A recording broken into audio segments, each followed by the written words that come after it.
Hello, good evening. Happy Thursday. It's Dr. Shernay. I'm sorry, I'm still feeling a little under the weather with these allergies. They are really kicking me right now. So I'm not going to stay on too long because I need to rest. But I wanted to talk briefly about this. There was a post in one of my groups. Someone had posted a link to a podcast, and in it, it was this married couple, and the woman had cheated, and the husband ended up forgiving her and stayed in the relationship, I think. I didn't listen to it, but I wanted to offer my commentary on it because it's quite interesting. And I do and have gotten messages with people's uh, the particulars of their relationships and asking my thoughts. And a few of those are in regards to cheating and, well, should I stay? Should I leave? I can't answer that question for you. Each situation is different. It depends. Is the person a serial cheater? Did it just happen the one time? Was it emotional? Was it purely sexual? It's so many variables to it. So I can't really tell you what to do. I can offer an opinion, but ultimately it's for you to decide if you want to stay or if you want to go. As far as forgiveness, me personally, yes, I can forgive just about anything. That doesn't mean that you're going to have access to me, though. It's plenty of times I've granted access, granted forgiveness, but denied access. I'm not going to hold a grudge. One, it doesn't suit me. There are some people that can hold grudges for 20, 30, 40, 50 plus years. I am not one of those people, because holding on to that kind of stuff for me, it causes physiological changes in my body that I don't like. I get nervous. I have anxiety with it. Inside, I just don't feel right. And so I do work to forgive things that people have done. But part of that for me, and sometimes it calls for me cutting you off.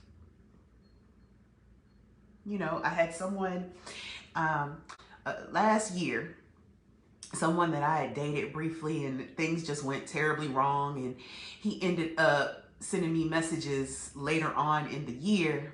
And he's like, well, I was hoping that you would forgive me. You've been forgiven, sir. I forgave you a long time ago. Oh, well, I was hoping that, we could at least be friends. Absolutely not. Because I don't keep friends and people around me that hurt me. Forgiveness is granted, access denied. But one thing I will say, if you do choose to forgive your spouse or your significant other for cheating, and you decide to stay with them, then you need to let that be that and let things go. Because if you choose to stay with someone who has cheated on you, you can't make them pay for that forever. You can't always hold that over their head, because you are making a choice to remain with this person. And yes, they hurt you. And I understand that because I have been cheated on before. I understand all the emotions that go on with that. However, if you're going to move forward and have a healthy relationship, you can't hang that over their head. You can't throw that out every time you have an argument, because there's no going back. They can't go back and fix it. They can't go back and uncheat. You know what I mean?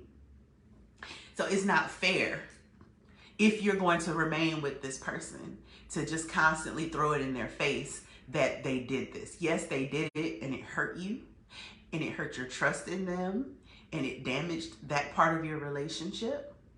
But if you're going to stay with them, you have to work through that and not constantly just make them pay for that same mistake over and over and over again. Because there's nothing that can be done. It can't go back and undo it. You can't go back and undo what's happened already. All you can do is move forward. But if you're so busy focused on what happened in the past, you can't move forward.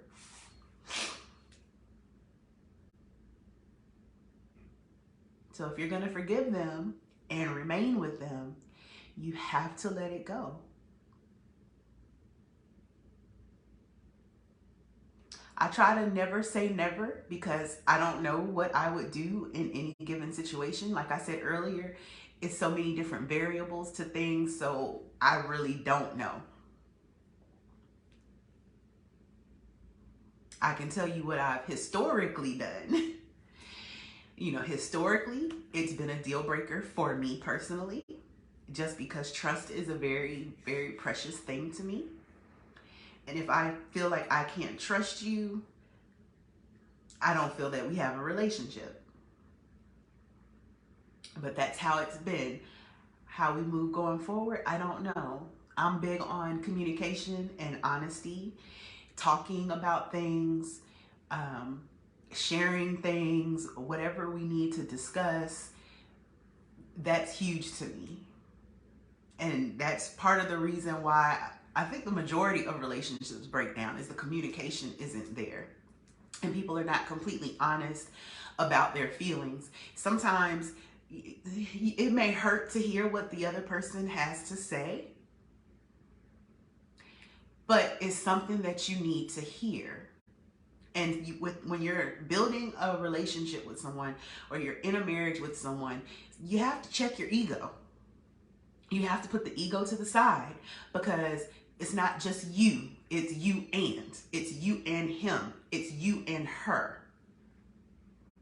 And y'all are a team, and you have to bend a little bit and compromise, because it's the two of you. You are two individual people that are coming together and basically functioning as one life.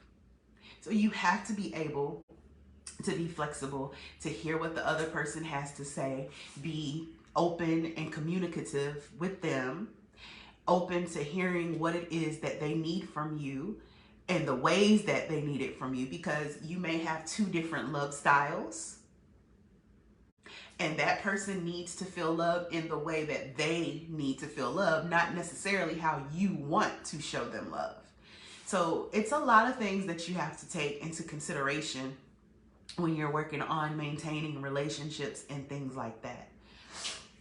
You know, cheating, people cheat for different reasons. It's not always purely sexual. There's emotional cheating. Some people say that they can forgive the emotional cheating before the physical cheating.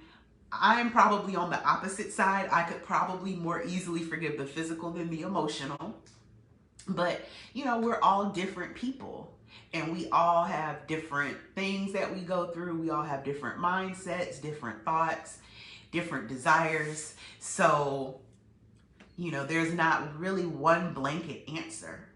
But the one thing that I can tell you, and I'll repeat it, if you decide to forgive someone for cheating and remain in the relationship, you have to let it go. Otherwise, you're just going to be stuck. And if you can't let it go, that's probably a sign that that relationship needs to end. Just a little something to think about tonight. I'm going to get ready to take some more allergy medicine and lay down, because allergies are still kicking my tail. But I will talk to you all later, and I hope that you have a wonderful evening. Good night.